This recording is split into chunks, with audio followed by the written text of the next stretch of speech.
Bom, pessoal, então, retomando de onde a gente parou do nosso último encontro, a respeito do livro do Giuseppe Abba, só fazendo um resgate rápido aí de um minutinho, a gente já viu alguns conceitos chaves, né, do livro, como a ideia de prática, né? E aí a gente vai repetindo, tentar trazer essa teoria ou essa, vamos dizer assim, essa perspectiva ética do livro, que é uma perspectiva mais moral, mais filosófica para o mundo do direito, né, e ver como é que o direito conversa com essas teorias. E a gente já vai perceber que a prática é um conceito-chave, né? A ideia de razão prática, que a gente já viu, a ideia aristotélica também de salvar as aparências, né, que está muito ligado com uma expressão em grego que é do endoxa, né, que significa ali o que é tido como correto, o que é tido como certo, né, que é tido ali pela experiência comum como aquilo que deve ser feito, que o Aristóteles vai chamar de salvar as aparências. Então, esse é um conceito interessante também. Vimos também nas aulas, nos encontros passados, a ideia do ponto de vista, que é bem uma ideia-chave, né, principalmente desse livro aqui, que vai trazer essa terminologia nova, ponto de vista do sujeito agente da primeira pessoa, que é o ponto de vista aristotélico, o ponto de vista da segunda pessoa, que é o ponto de vista do observador, muitas vezes não agente ou que não faz nenhum juízo moral, nenhum juízo de valor a respeito daquilo que ele está analisando. Ele se coloca de fora daquela situação e analisa aquela situação de uma forma neutra, como um mero fato, né? Isso é importante também, e a gente vai ver as implicações que isso tem para o direito. A gente já começou a ver alguma coisa e vai continuar vendo cada vez mais. E a terceira, que é exatamente o ponto de vista da terceira pessoa, que também, assim como o da segunda, é um ponto de vista externo, não do sujeito agente que pratica a ação, e que é o ponto de vista que a gente está acostumado no mundo do direito. Sempre olhar como quem não pratica ação de fora, não é? Do ponto de vista externo, né? Não do observador, mas de alguém que faz juízos de valor, mas juízos de valor, vamos dizer assim, mais hipotéticos, mais abstratos, mais dedutivos, que é bem kantiano e bem kelseniano, né? A gente no último encontro também viu que... Seria o legislador. O legislador ou até mesmo o juiz, né? Mas mais o legislador mesmo. E a gente viu que como é que isso conversa com o direito e com outras terminologias na filosofia. Por exemplo, aquela classificação do MacIntyre, né, do pensamento enciclopedista, genealogista e o aristotélico tomista, né? E também dentro dos pensamentos jurídicos que a gente viu no último encontro, que é uma classificação feita por Carl Schmitt, que tem um livro que eu falei para vocês no encontro passado, que é do Ronaldo Porto de Macedo Júnior, que fala os 3 tipos de pensamento jurídico de Carl Schmitt, né? Então é o decisionista, que é aquele adotado por Carl Schmitt no início do pensamento dele. O segundo pensamento, que é o pensamento normativista, que é o seniano, e por fim o pensamento institucional. São 3 tipos de pensamento jurídico. E a gente viu que como que cada um desses se conecta com esses pontos de vista que o Abba vai trazer. A gente viu que, por exemplo, o ponto de vista da terceira pessoa se conecta muito com o ponto de vista do pensamento jurídico normativista, né? O pensamento do tipo, do ângulo da segunda pessoa, se conecta muito com o ponto de vista decisionista do Carl Schmitt. E, pelo menos para mim, a impressão que eu tenho, eu não sei como que vocês enxergam isso, mas esse ponto de vista institucional me parece que é muito próprio e adequado ao ponto de vista que o Abba vai trazer, que é o da primeira pessoa, que é o ponto de vista aristotélico. Ele me parece que são bastante compatíveis, né? Então, tudo isso a gente já viu nos encontros passados. O que a gente vai ter de novo a partir de agora? Eu destaquei alguns pontos aqui que a gente pode começar a discutir, né?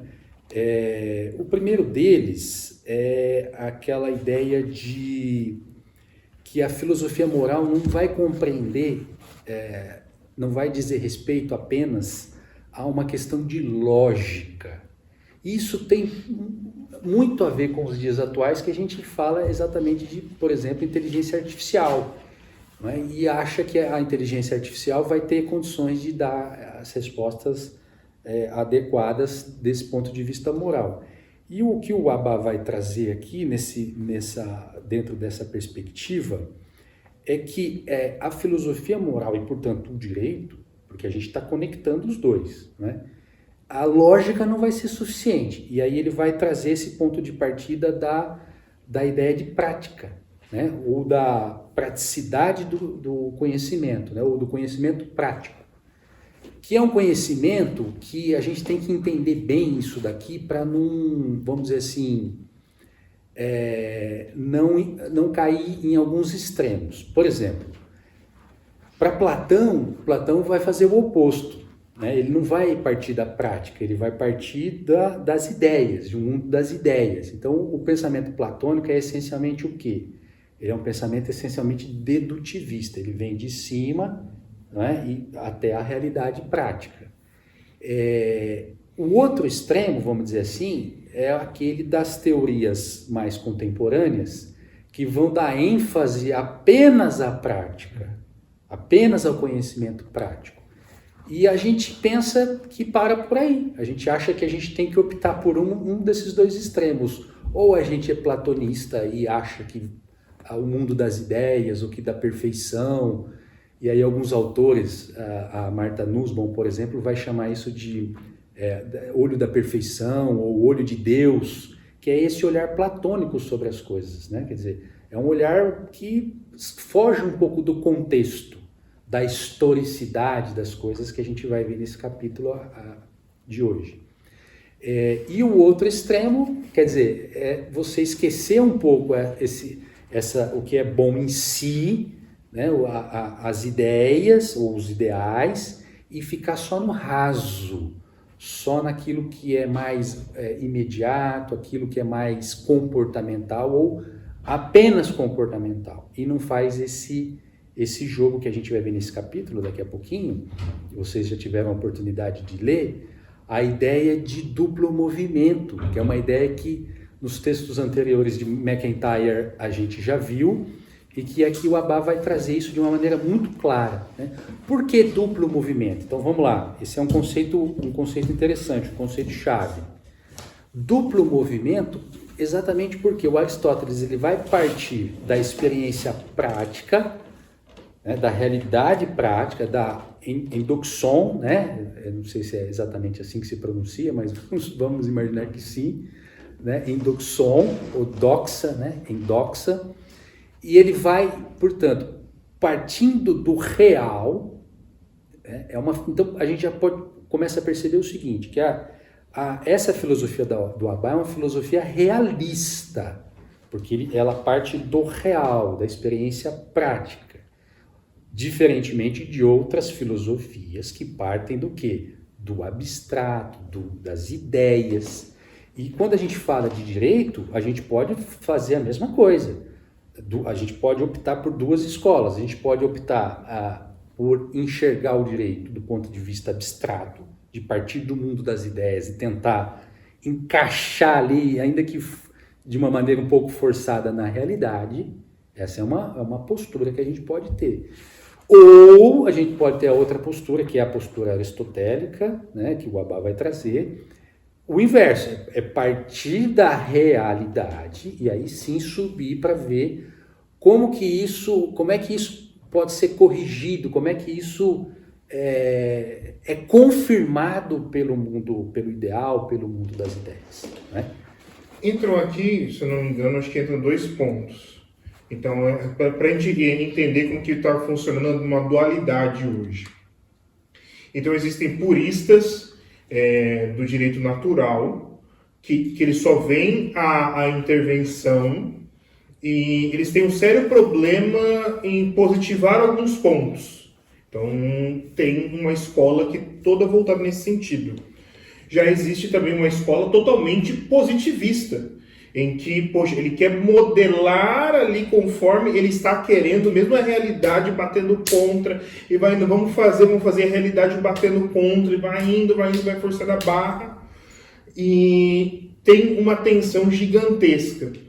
Diante dessas duas escolas, o que eu consigo enxergar ali de uma maneira assim, mais realista da coisa é, sim, partir dessa questão do direito natural, sim, ter essa compreensão que existem coisas observáveis na natureza, que existem coisas que realmente são, entre aspas, imutáveis, porém, nós conseguimos, a partir dessa ideia imutável, a partir dessa natureza imutável, modelando e positivando conforme a evolução do homem, no contexto ali de compreender as tecnologias, e tecnologias não estou necessariamente falando da informática em si, mas tecnologias como um todo.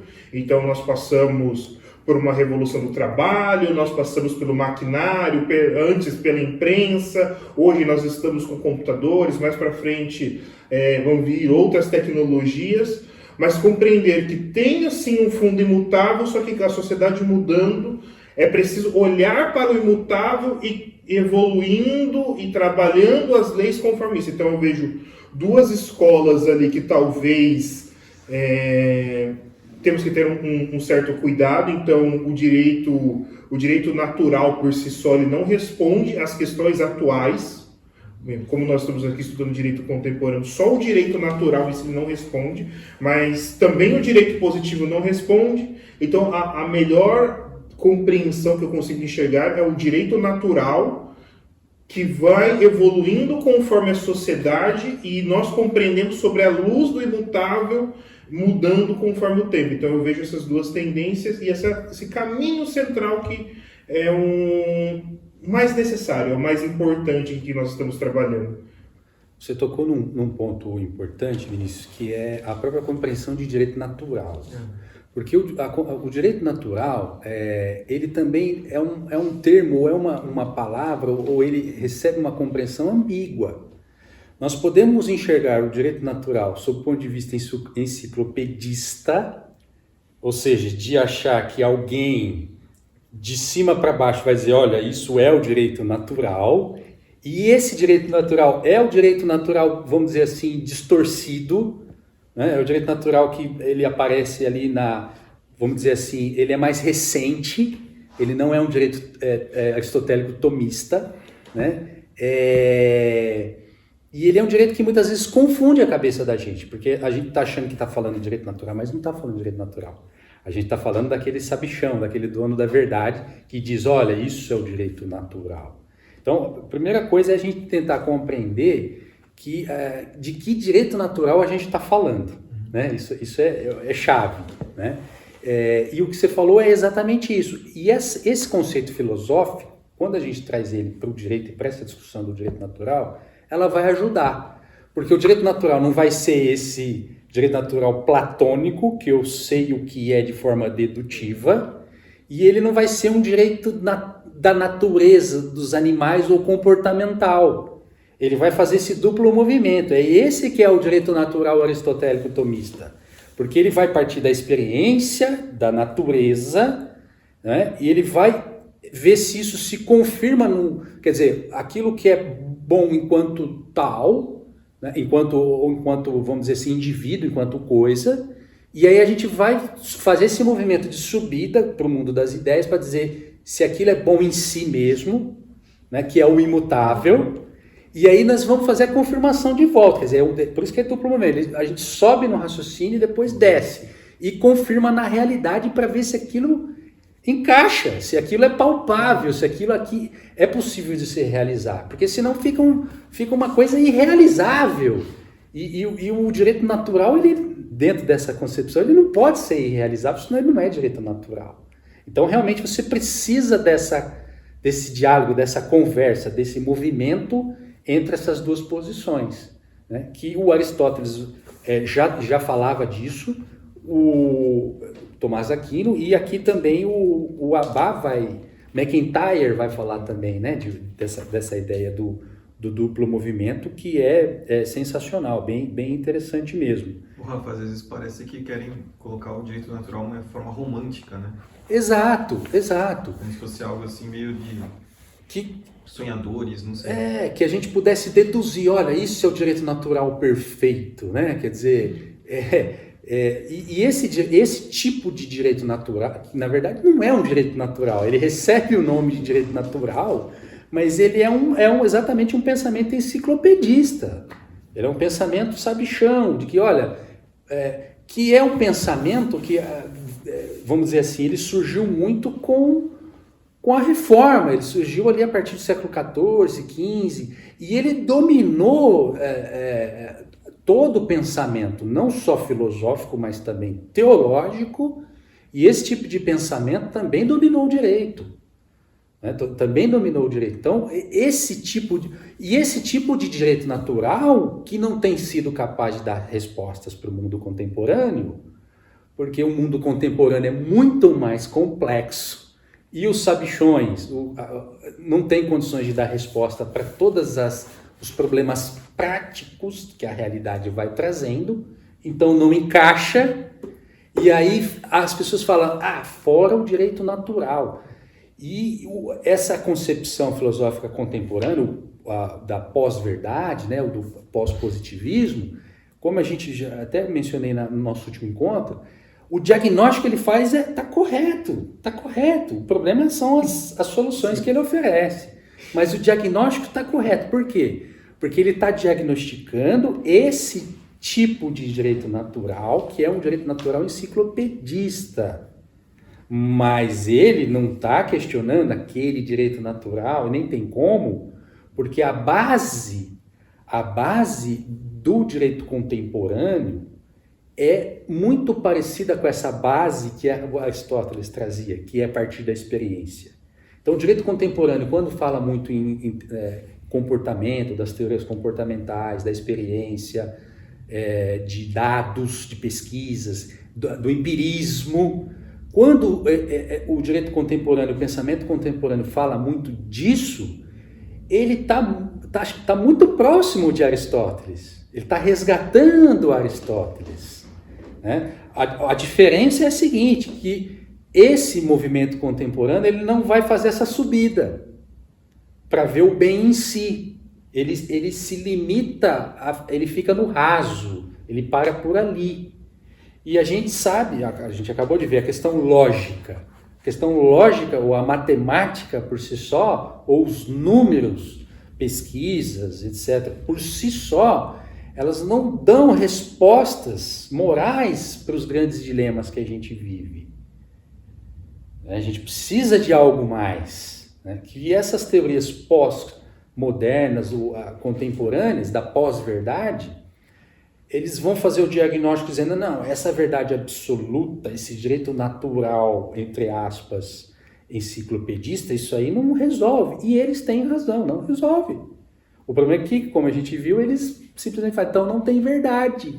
E aí ficam só na experiência, só nos números, nos cálculos, na matemática, nos comportamentos humanos. Então, essa subida que o Abba vai resgatar de Aristóteles, que a gente viu nesse capítulo, e por isso se fala muito em salvar as aparências. Por que salvar as aparências? Primeiro, aparência significa o quê? A ideia do quê? De experiência, daquilo que parece ser, né? Da realidade. E por que o Aristóteles fala salvar? Porque é fazer essa reflexão, quer dizer, é fazer esse movimento de subida, fazer essa reflexão para ver se aquilo que está acontecendo na realidade deve ser assim mesmo ou não, se isso é bom ou não é bom, que é o movimento que o pós-modernismo não faz, né? Que é o pensamento que os juristas, principalmente que falam sobre teoria da justiça, e aqui na página 35, na nota de rodapé, 10, o Abba vai exatamente fazer essa distinção da teoria de Rawls. Porque Rawls, aqui, diferentemente de Aristóteles, parece que a gente está falando da mesma coisa. Porque Rawls, na teoria de justiça dele, ele vai trazer princípios morais, né? Mas esses princípios morais, eles vamos dizer assim, não fazem esse movimento que Aristóteles faz. E por isso que ele faz essa distinção entre Rawls e Aristóteles. Quer ver, ó, tem uma parte aqui que ele explica bem isso aqui, ó. No procedimento aristotélico, a filosofia moral não constrói qualquer teoria hipotética. Ou seja, não estamos falando de mundo das ideias, não é o pensamento enciclopedista lá do MacIntyre. Não é uma construção fictícia. Não é uma construção fictícia e hipotética, como Rawls vai fazer, né? Do mundo perfeito, como você falou, de uma sociedade perfeita. Não, ele vai dizer assim, não constrói qualquer teoria hipotética dos princípios. Está dizendo assim, simplesmente, olha o que o Aristóteles vai dizer, ou o pensamento aristotélico, simplesmente detecta e esclarece. Detecta onde? Na realidade. Detecta e esclarece os princípios efetivamente operantes na escolha dos sábios e implícitos nos endoxa. Quer dizer, implícita na realidade, quer dizer, nos costumes, né? Então, quando a gente, isso é interessante, quando a gente fala em dialética, e hoje está muito na moda essa ideia de dialética, mas a dialética desse pessoal, dessas teorias modernas, não é a dialética que o Aristóteles vai trazer. E no final ele fala assim, ó, Rawls não adverte a radical diferença entre a filosofia moral aristotélica, que procede segundo o ponto de vista do agente da primeira pessoa, e das teorias éticas modernas, que partem do ponto de vista do observador. Então aqui já tem uma primeira diferença dos agentes racionais, né? O que são os agentes racionais? A ideia enciclopedista, quer dizer, de forma teórica, abstrata, como é que eu respondo a isso? Não é isso que Aristóteles vai fazer. Aristóteles vai partir o quê? Vai partir do real, vai partir do concreto, vai partir da experiência. Então, esse conceito de duplo movimento, ele é bom a gente gravar isso, porque ele vai ser um conceito chave para a gente poder fazer distinção e tentar identificar que tipo de teoria que está falando para a gente. Tá? Se é algum enciclopedista que está falando de cima para baixo com a gente, alguém que usa o termo direito natural de cima para baixo para falar com a gente, né? Ou se é o oposto a isso, se é alguém que está dizendo assim, se é algum genealogista, se é alguém que está só no raso, que está dizendo assim, olha, não existe verdade, vamos só para a questão comportamental, só para a experiência e para os números. Olha que interessante, como que isso ajuda a gente a raciocinar. Isso a gente vai identificar no direito isso. Quando a gente lê um doutrinador, a gente consegue falar, olha, esse doutrinador é mais enciclopedista, esse aqui é mais genealogista. Né? A gente consegue identificar. No STF, a gente vai ver o voto do ministro, a manifestação de um ministro, de um juiz, de qualquer corte, a gente vê, olha, aqui a gente está percebendo que ele é mais enciclopedista, que o raciocínio dele é mais dedutivo, né? Aquele direito natural abstrato, né? Ou então não, aqui ele é mais comportamental, que é a tendência contemporânea, como a gente já conversou, né? Quer dizer, o direito ele tá saindo desse momento enciclopedista. Por que não sei se vocês notaram isso, a gente vai ficando mais velho e vai percebendo. Na minha época de faculdade, há mais de 20 anos, era um direito de manual. As aulas eram com manuais. Ou dos grandes doutrinadores, da dogmática, né? As pessoas que ensinavam de cima para baixo. Hoje o estudo já está tendo esse movimento mais genealogista, mais pesquisa, empirismo, comportamentos, estudos comportamentais. Isso é ruim? Não é ruim.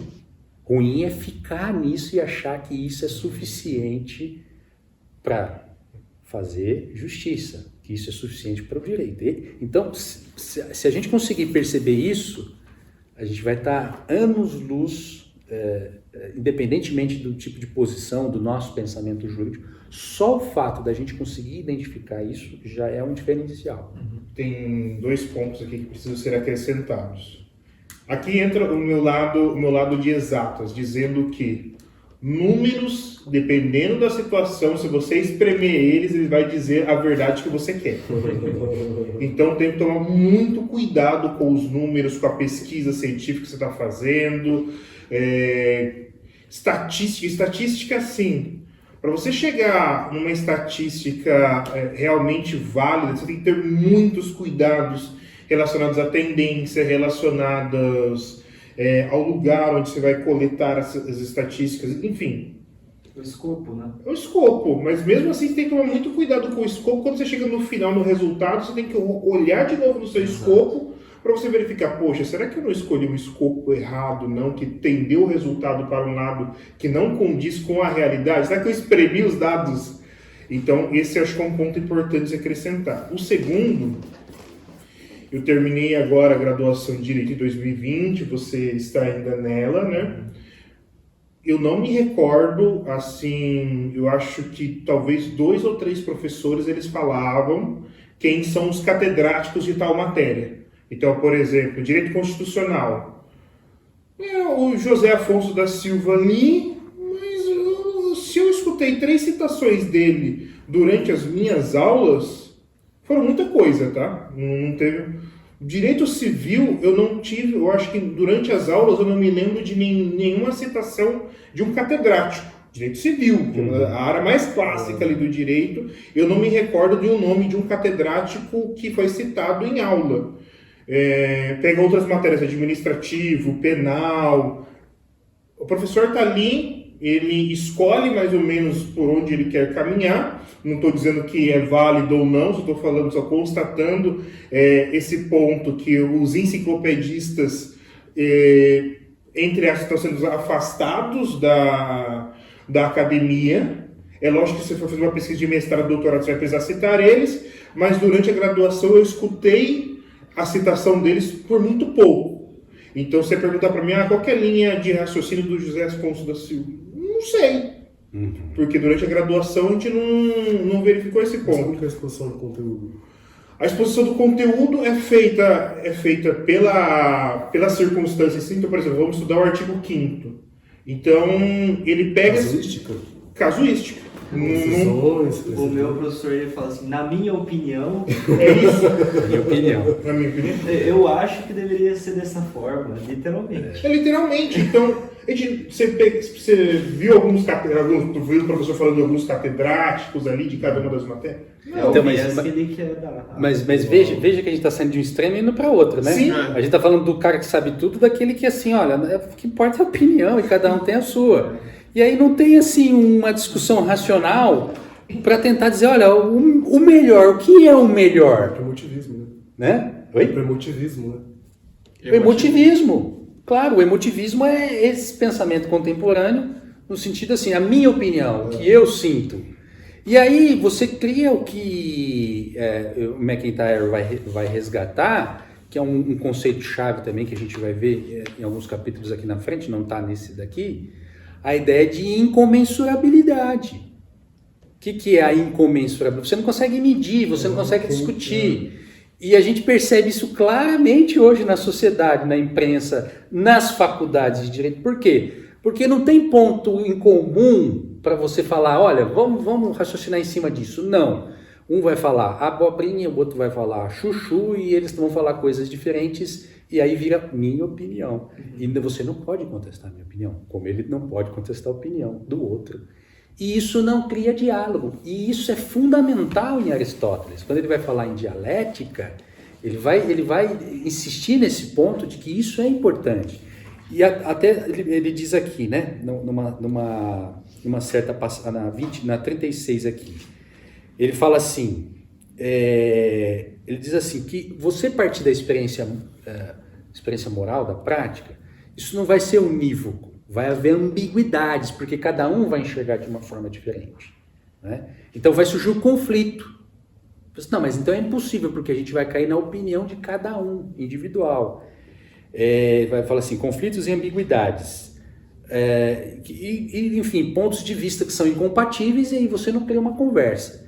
Então, assim, então é impossível de você entrar numa conversa racional? Ele vai dizer, não é impossível, não é insuperável. É muito difícil, dá trabalho, mas é possível.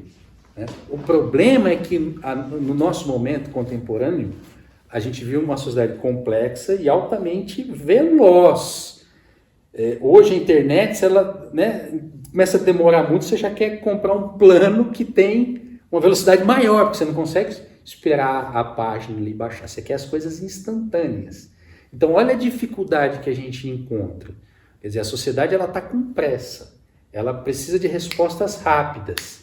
Às vezes, a velocidade da máquina, né? Que a máquina faz respostas prontas. E aí, essa questão da discussão moral, da racionalidade, ela vai ficando se já era difícil no tempo de Aristóteles, que os filósofos tinham que discutir ali entre si, tinha os sofistas, etc e tal. Se já era difícil lá, que os caras tinham por profissão isso, eles se dedicavam a vida a isso, já era difícil. Imagina hoje que a gente quer as coisas rápidas, que a gente não tem tempo a perder. Né? Então parece que é impossível, mas ele vai dizer, não é impossível, é difícil, mas não é impossível. E esse é o nosso papel. A gente precisa compreender isso para pelo menos servir como, vamos dizer assim, um ponto de referência. Né? Para alguém, para o nosso, ainda que seja para o nosso grupo, não precisa ser no Brasil, no STF, enfim, se no nosso grupo a gente já conseguir mais próximo, o grupo mais próximo, já conseguir fazer esse exercício de reflexão, poxa, já tá bom, a gente está aqui para isso, né? Não precisamos fazer esse exercício com um estádio de futebol lotado, mas se nos pequenos ambientes nossos, do dia a dia, a gente conseguir fazer essa reflexão, já está ótimo. Vamos tentar discutir as questões racionalmente, vamos tentar ver o que é bom, o que é o melhor na ideia aristotélica da excelência, né? E aí, aqui ele vai dizer o seguinte, no finalzinho da 37 ele vai falar assim, ó, esse discorrer entre o particular e o universal, porque é justamente esse movimento, né? Do particular para o universal e depois do universal para o particular de volta. Torna possível a comunicação entre pessoas de etos diferentes. É só esse duplo movimento que permite a comunicação. Porque se eu não fizer esse duplo movimento, não vai haver dialética, no sentido aristotélico, não vai haver comunicação. Eu vou pegar um enciclopedista que acha que a verdade absoluta é aquela, e eu vou pegar o mesmo cara enciclopedista que vai achar que a verdade é outra, e eles não vão falar a mesma língua. E se eu pegar dois genealogistas, mesma coisa. Um vai falar, a minha opinião é X, e o outro vai falar, a minha opinião é Y. E não vai haver diálogo, não vai haver comunicação. Então, esse conceito-chave de duplo movimento, Aristóteles, é importante porque é ele que faz essa ponte, que permite o diálogo, que permite a comunicação. Né? Então, sem comunicação, não existe juízo ético e não existe direito. Gente, como é que a gente vai falar de direito, de justiça, sem o mínimo de comunicação, sem o mínimo de diálogo para entender o que é bom, justo, verdadeiro, o que é certo, errado? A gente perde esses parâmetros. Né? Como e você disse, é muito difícil esse diálogo porque hoje tem esse agravante da falta de honestidade intelectual, né? Exatamente. As pessoas não querem dialogar, na verdade, querem impor a sua verdade. Exatamente. Né? Quer dizer, o burocrata, o especialista, o dono da caneta, ele impõe a opinião dele. E aí, o que acontece? Você cria uma instabilidade total na sociedade. Porque se a gente for pensar na sociedade como um locus, um lugar de convivência entre pessoas, no sentido aristotélico de amigos, né, da amizade, como é que você vai ter uma sociedade dessas se não existe esse diálogo, se eu fico impondo as decisões? Isso não se sustenta. Você joga cada vez mais lenha na fogueira. a ponto de daqui a pouco explodir. Né? Quer dizer, não se sustenta isso. Então, se a gente não trilhar um caminho diferente disso no direito, primeiro, a gente não vai ter direito, a gente vai ter injustiças, opiniões. O dono da caneta está dizendo aquilo que é, mas aquilo não é. Aquilo é só a opinião dele. Aquilo não é direito, aquilo não é justiça, porque ele não fez reflexão nenhuma para pensar se aquilo ali é justo ou não. Né? Ele simplesmente fala, eu acho. Tá, mas você dialogou? E aí a gente, resgatando um outro tema interessante também, que a gente vai ver mais para frente. A ideia de self, que é uma ideia bem emotivista, né? Vai ter lá o pensador, agora me fugiu o nome, das fontes do self, né? E as pessoas começam a pensar de maneira isolada, de maneira individual. Olha como é que é importante o estudo. Eu tenho aprendido muito cada vez que eu leio esses textos de inspiração aristotélico-tomista, do Abba, porque ele ajuda no seguinte, a gente tem o costume de raciocinar sozinho. E isso tem me ajudado muito no seguinte, de raciocinar com outra pessoa. Até por uma questão de prudência. Eu sempre pergunto, estou pensando nisso, o que você acha? Porque essa pessoa, de alguma maneira, ela vai fazer, é como se fosse assim, um teste, é como se você estivesse chacoalhando ali a árvore para ver se tem fruto podre ou não. Então, o nosso pensamento, a gente às vezes pode ter um pensamento podre, um pensamento ali que está meio fora da casinha. E por que a gente precisa do outro? Por que a gente precisa do diálogo? Exatamente para testar o nosso pensamento. Porque pensadores que levaram as últimas consequências disso, e isso a gente tem exemplos desde Lutero até Nietzsche, que levaram as últimas consequências desse pensamento individual, como é que terminaram a vida? Na loucura. Porque você perde qualquer referência. Por isso que é importante o outro, né? Para a gente poder exercer essa comunicação, esse diálogo. Eu ia perguntar o seguinte, do meu ponto de vista, da minha opinião. Na verdade, eu tenho lá o juízo de admissibilidade do recurso especial, né? 105, linha A e C, para você ter algo julgado na última instância. Um direito seu que você acha que está sendo violado. Ele vai ser analisado porque supostamente foi infringida uma lei federal ou um julgado, né, de outros tribunais. Beleza, isso vai ser a sua última análise de direito. Né? A pessoa vai analisar retomando algo que já está postulado lá. Então não tem é uma falsa sensação de justiça, né? Porque ele parte do seu direito, porque não tem análise de fatos ali, do que aconteceu, e vai analisar o que está remontado lá da terceira pessoa, que é o que está na lei. Então não vai ter esse senso de justiça, digamos assim, né? Ainda mais numa instância superior, que eles não querem mesmo é receber recurso. Exato, vai ter vai estar se eu estou entendendo, você me corrige, se eu estou entendendo o que você está falando, você está dizendo assim, que que isso é uma técnica do nosso sistema, né? Recurso especial, recurso extraordinário. Mas assim, se eu não estiver enganado, você está dizendo assim, esses recursos, eles analisam a matéria fora de contexto. Isso. Não é isso? Fora de contexto, fora da experiência prática. E isso realmente é um problema. Porque às vezes você realmente vai deixar de fazer justiça exatamente por não conhecer o contexto. E aí é um direito formal. Né? É um direito que se torna meramente formal. E a gente sabe a importância que o contexto tem. Nesse capítulo que a gente leu, o Abba vai falar muito dessa ideia do contexto. Pode falar. Duas colocações bem breves. Quando você falou dessa questão do diálogo, eu pensei na prática, como que isso pode ser aprimorado. Eu pensei na questão do amicus curiae, né, que permitir que, eu não sei se, porque existe essa previsão. Sim, né? sim. Não sei se ela tem sido frutífera em relação ao incremento do diálogo e tudo mais. E com relação ao contexto, eu tive aula com um professor que ele era muito engraçado, ele falava dessa questão do súmula lei, ementa lei. Você pega a ementa, às vezes, para fundamentar algo, sem analisar que o caso, você não lê o julgado inteiro para saber se o caso realmente é aquilo que tá. E você utiliza aquilo de forma abstrata, né, descontextualizada. O próprio CPC, o novo CPC, ele proíbe esse tipo de julgamento só com base em ementa, porque isso realmente é uma aberração. E é muito comum, né? E é muito comum, você pega lá a ementa, não sabe... Eu tive um caso de um julgamento com base em ementa, que depois eu falei assim, deixa eu ver o que o julgado vai dizer ali na ratio decidendi, né? Quais são as razões de decidir, porque só tinha sido citada a ementa. Simplesmente não tinha. O próprio precedente, ele em si era só a ementa. Então não tinha ratio decidendi. Então imagina que tipo de decisão que saiu ali. Né? Quer dizer, completamente fora da casinha. Assim. Então é um problema isso. E com relação ao diálogo do...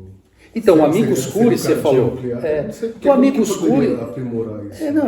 Ter mais júri, não só para questões... Né? Porque eu sei que nos Estados Unidos parece que... particível, né? Não é só nos crimes, né, dolosos. É interessante. O próprio amicus curiae, acho que visa exatamente isso. Você abrir um pouco esse diálogo, essa comunicação com diferentes tipos de pensamento... Né? Alguém que pode trazer alguma realidade ali, alguma experiência prática que ajude a resolver aquela questão. Né? Mas voltando ao exemplo do recurso especial, me parece, agora eu estou pensando instantaneamente, estou refletindo aqui, parece que é um resquício do direito enciclopedista ainda, né? Não sei se vocês ficam com essa sensação. Certeza. De um recurso... Eu não sei nem se os processualistas já pensaram nisso, se algum processualista pensou nesse ponto de vista, né?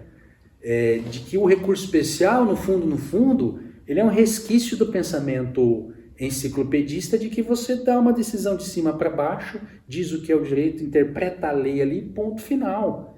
E sem diálogo, sem ter noção desse contexto, sem ter noção da experiência prática. Então, assim, eu ousaria dizer que talvez o recurso especial esteja com os dias contados. Não agora, de imediato, mas talvez a longo prazo, principalmente se a gente perceber essa tendência do direito contemporâneo, de fazer esse movimento, sair do pensamento enciclopedista e passar para um pensamento mais genealogista, um pensamento mais de prática, de experiência, o recurso especial simplesmente fica sem sentido. Acho que quando a gente leva para o crime, então fica mais clara essa questão, porque toda essa discussão que teve do trânsito em julgado, né, de querer mudar a lei, né, porque o direito, a presunção de inocência vai até o trânsito em julgado, começa a chegar a extremos, né, e aí vamos mudar a lei para que a presunção de inocência não alcance tanto e o trânsito em julgado seja antes. Pois chega a esse absurdo. É que aí já é mais discussão constitucional, aí é mais STF, não tanto o especial, né? Mas assim, o especial me parece que ele vai perdendo cada vez mais sentido se você perceber que tudo que se decide ali depois vai ser revisado pelo STF. Muitas questões, porque sempre tem ali, de uma maneira ou de outra, um aspecto constitucional. Exemplo, recentemente agora a decisão do STJ de dizer que o condomínio, a assembleia de qualquer condomínio pode, no seu estatuto, proibir locações do Airbnb, locações por menos de 90 dias, locações temporárias, né? Que é o contrato de hospedagem que o Airbnb faz, né? Então, veja, ele decidiu que pode, que a Convenção de Condomínio pode. Mas essa questão daqui a pouco vai parar na STF, porque envolve o quê? Direito de propriedade, que é um direito constitucional. E eu li essa decisão, ele fica em cima do muro, não sei se você leu na íntegra, ele fala que o próprio condomínio pode decidir e depois daí ele fala que mas não tem caráter de lucro, algo do tipo, ele acaba ficando em cima do muro.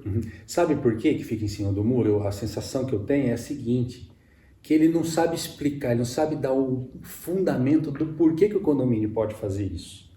E eu acho que pode. Por quê? Porque exatamente cada condomínio, por ser uma microcomunidade, um conjunto de pessoas que estão juntos com determinados objetivos em comum, e estão dialogando, e se eles decidiram que a determinada disposição tem que valer ali, eu acho que tem que valer mesmo.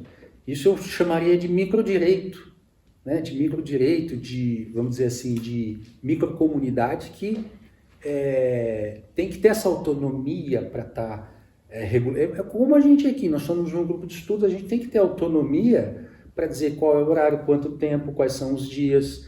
Você já pensou se daqui a pouco vem a justiça e começa a dizer, não, vocês só podem se reunir aos domingos, às 10 da noite, e máximo de 5 pessoas? Não dá, né? Então, mas o STJ parece que não tem, não sabe o porquê que ele está dizendo isso. Então, é um raciocínio meramente formalista. Ele vai pegar lá o artigo de lei, do Código Civil ou da lei de condomínios, né? E vai fazer uma interpretação que é uma interpretação abstrata, uma interpretação enciclopedista, vamos dizer assim, né? Então, assim, ousaria dizer que o recurso especial... Nesse caso aí, como que seria uma análise nesse sistema de descer, analisar, depois subir e voltar? Você está falando em termos processuais ou de raciocínio mesmo? Raciocínio aristotélico. Né? Então, teria que analisar como funciona, assim, fazer uma pesquisa não, em diversos casos. O que ele vai dizer é assim, a gente... passar para o que a gente vai fazer é o seguinte, a gente vai olhar a realidade prática, né, os números, por isso que os números são importantes, as pesquisas são importantes, a gente não pode... Coisa que o enciclopedista acha que não. Ele acha que ele tem as informações suficientes para decidir. Né? Então, esses números são importantes, essa pesquisa de campo é importante. Só que eu não posso ficar nela.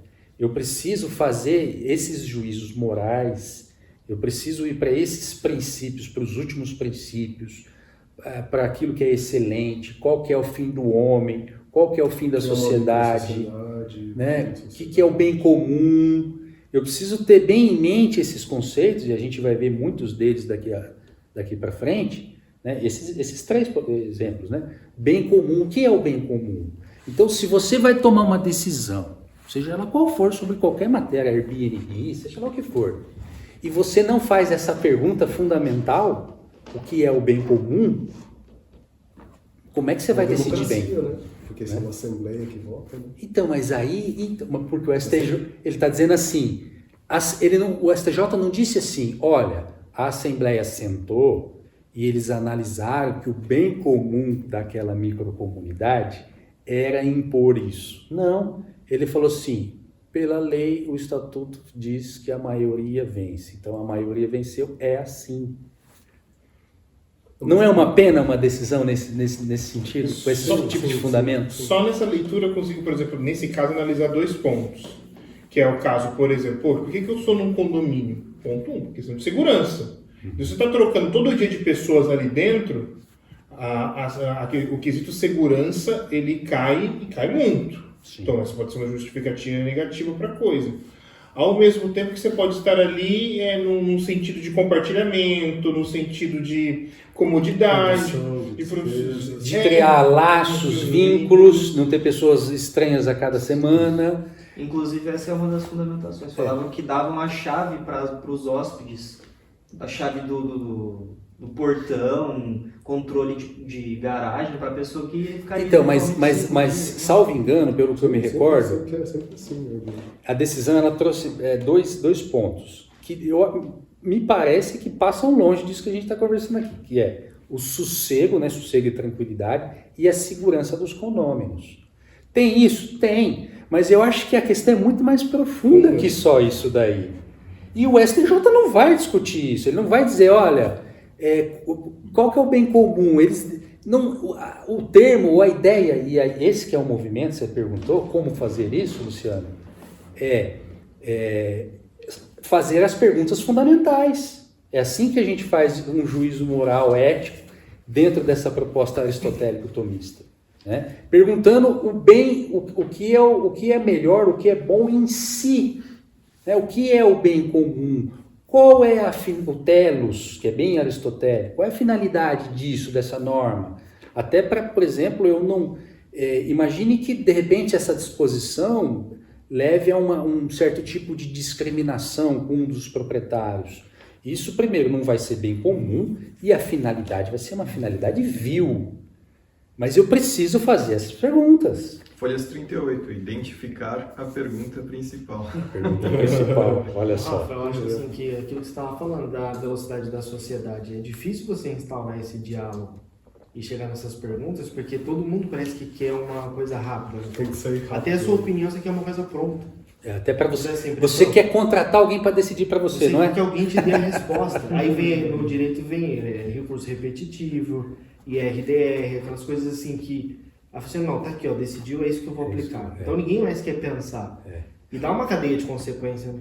Então, mas você acha que isso é bom? É Não, outra péssimo. pergunta fundamental. Até por conta O que a gente dos quer? juízes que você estava falando, a pessoa perde esse hábito de raciocinar. Então ela quer sempre a opinião pronta. Né? E de refletir. E de refletir. Então ela passa aquela coisa da opinião. A minha opinião é o que vale. Ela cria esse hábito. Então a minha opinião é que vale. Qualquer violação da minha opinião violou o direito. Aí abarrota o judiciário de ações. Por coisa mais insignificante. Aí você pega um juiz da STJ que tem 1 milhão de ação para julgar, o cara não vai fazer também. Então é uma cadeia de consequências. Mas Uma passa cadeia por, de isso consequências. passa por isso da ética da primeira pessoa, né? Porque no fundo você desprende da realidade, desprende da própria pessoa, da finalidade, o bem comum, para dar respostas prontas de um observador externo, de alguém que não está preocupado em nada com essa situação. Exato. Tanto faz, vamos criar aqui uma tese só para firmar Eu vou aqui a tirar um da jurisprudência. minha lista, um a menos. Firmar jurisprudência, só isso que eu estou interessado aqui e pronto. É um descompromisso consigo e com o próximo. Seja qual for a profissão, a função que a gente exerça na sociedade, advogado, juiz, não interessa. Isso é um descompromisso total, é assim. E aí vai gerar, como você disse bem, Augusto, uma série de consequências. Instabilidade, sabe? Insegurança jurídica, o judiciário vai ser cada vez mais demandado, cada vez chamado a decidir, porque ninguém quer decidir por si próprio, ninguém quer ter a responsabilidade. As pessoas falam em liberdade, mas elas não conseguem exercer essa liberdade, não são capazes de exercer a liberdade.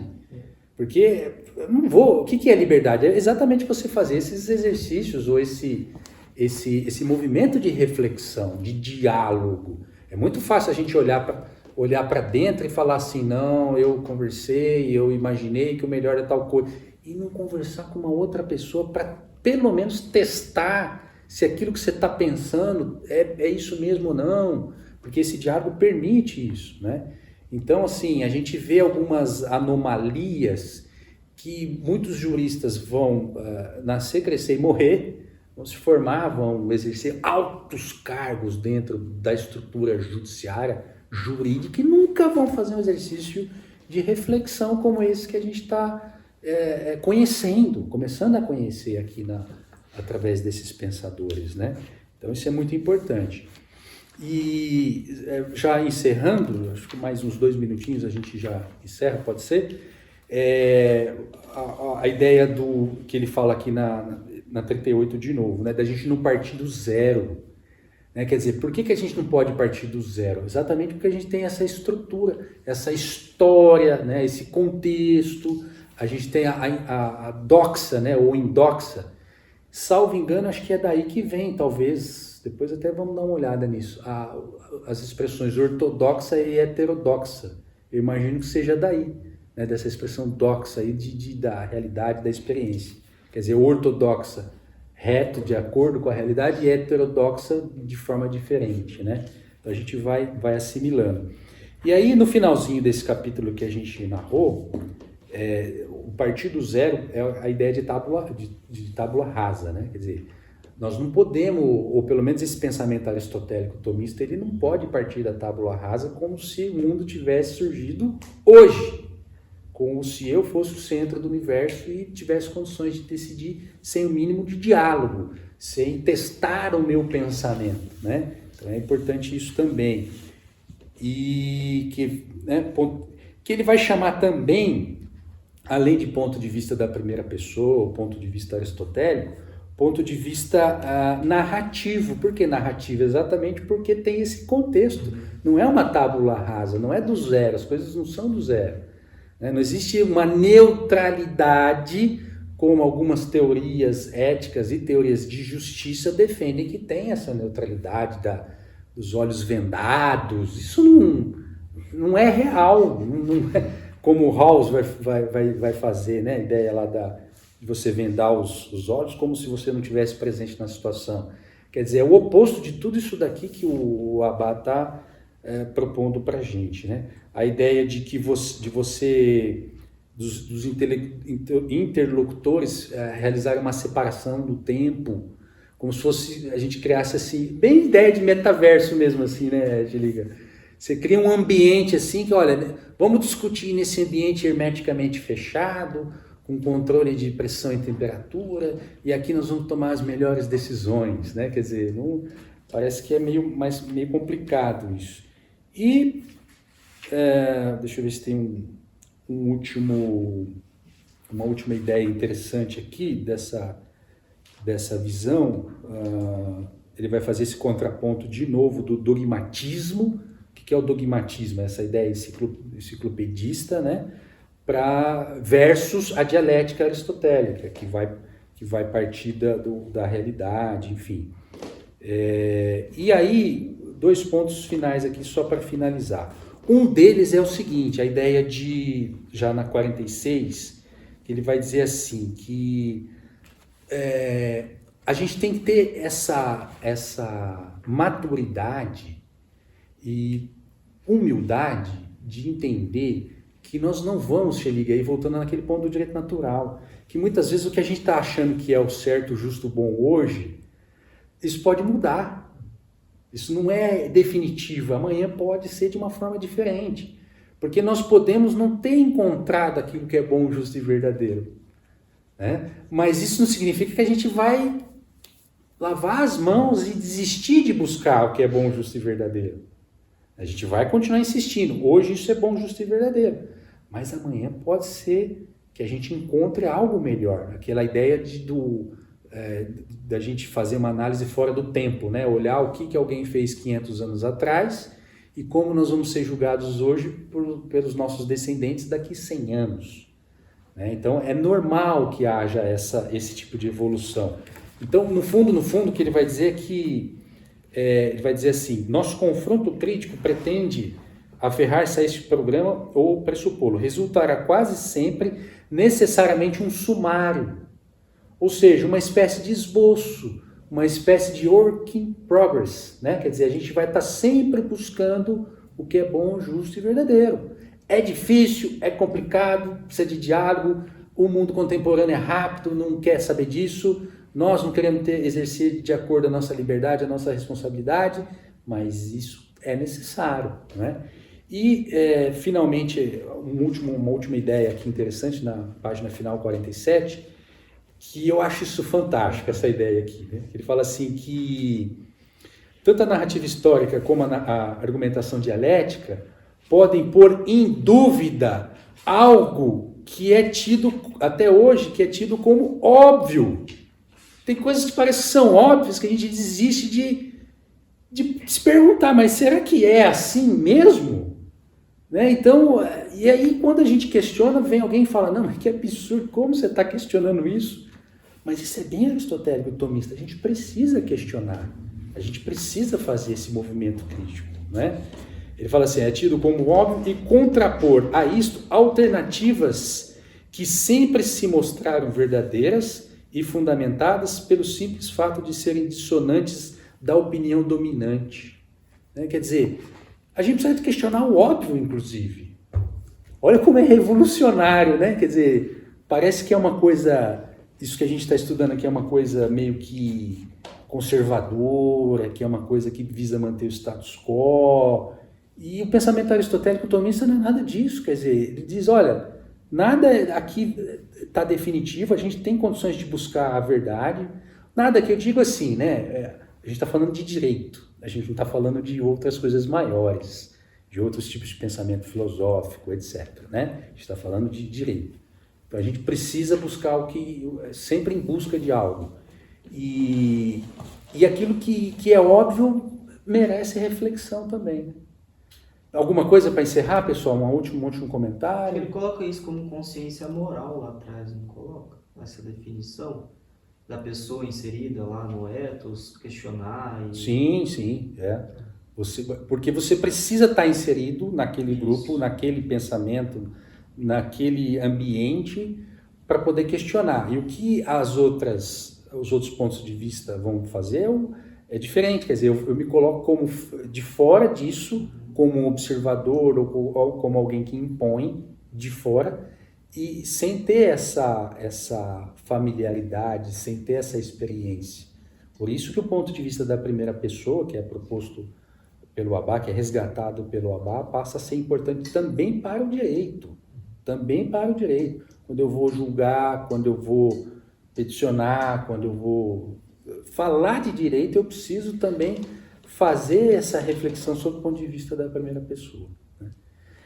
Beleza? Então é isso, pessoal. Nos vemos em breve.